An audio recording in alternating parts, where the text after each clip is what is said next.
आइए अब सीधा रुख करेंगे, वित्त मंत्री प्रेस कॉन्फ्रेंस कर रही हैं। Some castes are referred to as Vishwakarma, but what we mean here is to cover all those artisans and craftspeople who do things with their hands using some tools. So not specifically only to some particular communities, but to all who create the soft power of India through their craftsmanship. Then the 4 is green growth. The 4th one, which is in every sphere of life, we have policy interventions and enabling provisions made so that India moves fast on the transition to renewable energy, the investments made for hydrogen mission. तो वहीं budget पर मध्य प्रदेश के CM Shivraj Singh Chauhan ने भी अपनी प्रतिक्रिया दी। CM Shivraj Singh Chauhan ने middle class के लिए एक बड़ी राहत बताया है बजट को। जो टैक्स में छूट दी गई है उसको बड़ा ऐलान कहा है सीएम शिवराज सिंह चौहान ने। और क्या कुछ कहा वो आपको सुनाते हैं। प्रधानमंत्री जी के संकल्प आत्मनिर्भर भारत के निर्माण को पूरा करने वाला बजट है। एक वैभवशाली भारत, एक गौरवशाली भारत, एक संपन्न भारत, एक समृद्ध भारत और एक शक्तिशाली भारत के निर्माण का बजट है। यह बजट सर्वस्पर्शी और सर्वव्यापी है। समाज के हर वर्ग का कल्याण इस बजट में निहित है। देश के हर राज्य का कल्याण इस बजट में निहित है। यह गरीब कल्याण का बजट है। ये किसानों के उत्थान का बजट है। ये माताओं को, बहनों को और बेटियों को आगे बढ़ाने वाला बजट है। ये मध्यम वर्ग को सशक्त करने वाला बजट है। 7 लाख रुपए तक की आय टैक्स फ्री की गई है। ये कमजोर वर्गों के कल्याण का बजट है। ये नौजवानों का बजट है। ऐसे बजट के लिए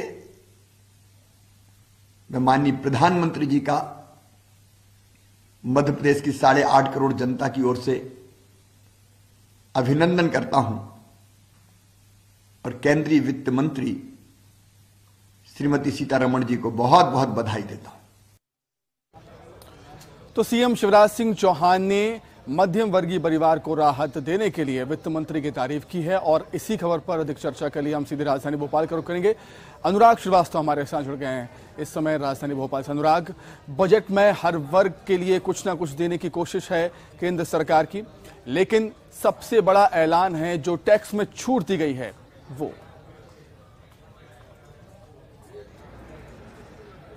बिल्कुल, देखिए, केंद्रीय वित्त मंत्री निर्मला सीतारमण के बजट पर पूरे देश की नजरें थी कि सब बजट में क्या उनके लिए खास रहने वाला है। और इस बात का आकलन भी लगातार किया जा रहा है, विश्लेषण लगातार किया जा रहा है कि किसके खाते में क्या निकल कर आया। लेकिन जो मोटी मोटी जो बातें लोगों को समझ में आ रही हैं, उसमें जो सबसे बड़ी बात है वो नौकरी पेशा लोगों को 7 लाख तक पर टैक्स की छूट देने का जो ऐलान केंद्रीय वित्त मंत्री ने किया है, उससे लोग खुश नजर आ रहे हैं। बेरोजगारों को रोजगार देने के लिए नई भर्तियां करने का ऐलान किया है। नए स्टार्टअप को प्रोत्साहित करने का ऐलान किया गया है। नए स्किल सेंटर पूरे देश में खोलने का ऐलान किया गया। ये वो तमाम बातें हैं जो हर वर्ग के इस समय चर्चा का विषय बनी है। कुछ लोग भी हमारे साथ मौजूद हैं जिन पर इस बजट का सीधा असर होने वाला है। वो इस बजट को लेकर क्या सोचते हैं, उन्हीं से हम जानने की कोशिश करेंगे। पूरा बजट आप लोगों ने सुन लिया होगा। किस तरीके का बजट आपको लग रहा है? आपके खाते में कोई योजना, कोई ऐलान निकल कर आ रहा है क्या? बजट काफी संतुलित है, खासकर मध्यम वर्ग और गरीबों के लिए बहुत अच्छी योजना है इसमें। जहां तक आयकर की बात है तो 7 लाख तक की जो लिमिट बढ़ाई है उससे मध्यम वर्ग को काफ़ी राहत महसूस होगी।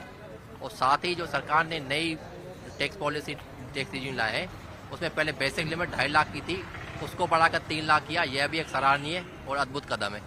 आज तक हमने देखा कि 2.5 लाख की लिमिट कई सालों से स्थिर थी।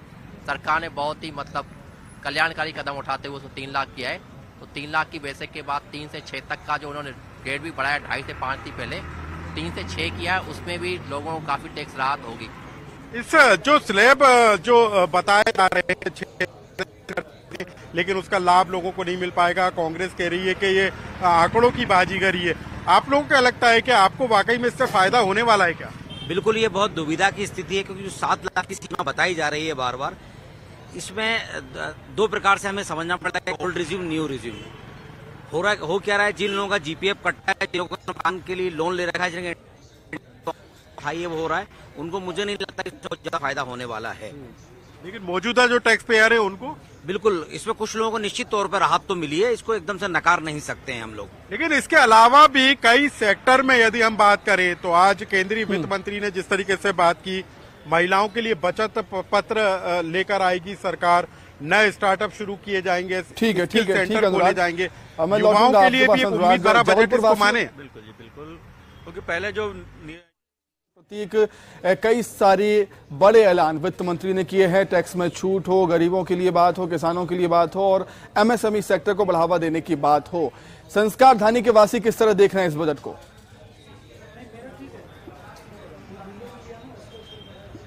देखिए, बिल्कुल इस वक्त मैं महाकौशल चैम्बर ऑफ कॉमर्स में मौजूद हूं और चुनावी साल में केंद्र सरकार ने क्या ये मास्टर स्ट्रोक खेला है, क्योंकि देश की 1.25 करोड़ जनता को तो कहीं ना कहीं अगर बजट से मतलब होता है तो वो होता है कि आखिर टैक्स स्लैब में क्या बदलाव हो रहा है। तो 2 रिजाइम अब जो है वो अवेलेबल रहेंगे, 7 लाख की छूट। लेकिन तकनीकी पहलू क्या है, इन तमाम मसलों पर हम चर्चा करेंगे। हमारे साथ कुछ विषय जुड़े हुए हैं। सर, आपसे शुरुआत में करूंगा, अगर आप खड़े हो जाए।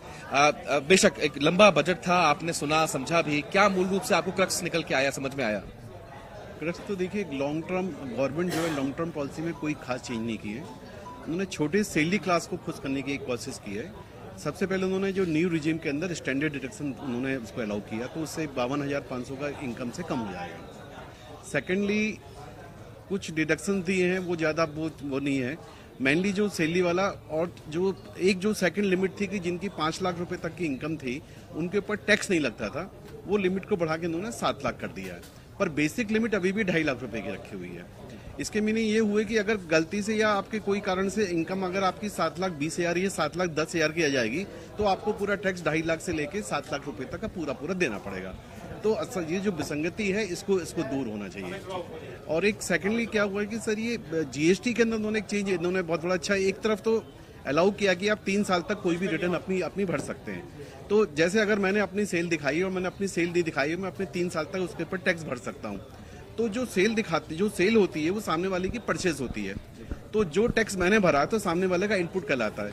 तो वहां परंतु सरकार ने ईयर एंड के 6 मंथ तक का ही समय दिया कि तब तक आप उसको क्लेम कर सकते हैं। तो यहाँ तो आप लेने के लिए 3 साल बोल रहे हैं, परंतु क्लेम करने के लिए आप जो है साल भर के 6 महीने 18 महीने का ही समय दे रहे हैं। तो ये विसंगति दूर होनी चाहिए। सर, आपसे भी मैं व्यू चाहूंगा, किस तरीके से आप इस बजट को देखते हैं? क्या लोक लुभावना है या वाकई कुछ मजबूती है? नहीं, देखिए, जो हमारी वित्त मंत्री महोदय ने जो आज बजट रखा है, इस बजट से ऐसा प्रतीत तो हो रहा है कि शासन आगे देश को विकास की ओर ले जाना चाहती है। उसका मुख्य कारण जो हमें समझ में आया कि 10 लाख करोड़ का इंफ्रास्ट्रक्चर इन्वेस्टमेंट का जो प्रपोजल है, ये 10 लाख करोड़ अगर इंफ्रास्ट्रक्चरल इन्वेस्टमेंट होता है तो इसके परिणाम जो है आगे जाकर के एक अच्छे रूप में सामने आएंगे। एमएसएमई के लिए जरूर उन्होंने जो 3 करोड़ से ऊपर का टैक्सेशन है, इसका विस्तृत जानकारी अभी दी नहीं है, मगर ऐसे अगर एमएसएमई को ये बढ़ावा, ठीक है प्रतीक, टैक्स में छूट यहां पर दी है, लेकिन उसको समझना जरूरी है, क्योंकि कहीं ना कहीं थोड़ा सा कंफ्यूजन उसमें लोगों को हो रहा है। और इसी के साथ ही फिलहाल इस बुलेटिन में इतना ही। प्रतीक, आपका बहुत धन्यवाद। बुलेटिन में इतना ही, नमस्कार।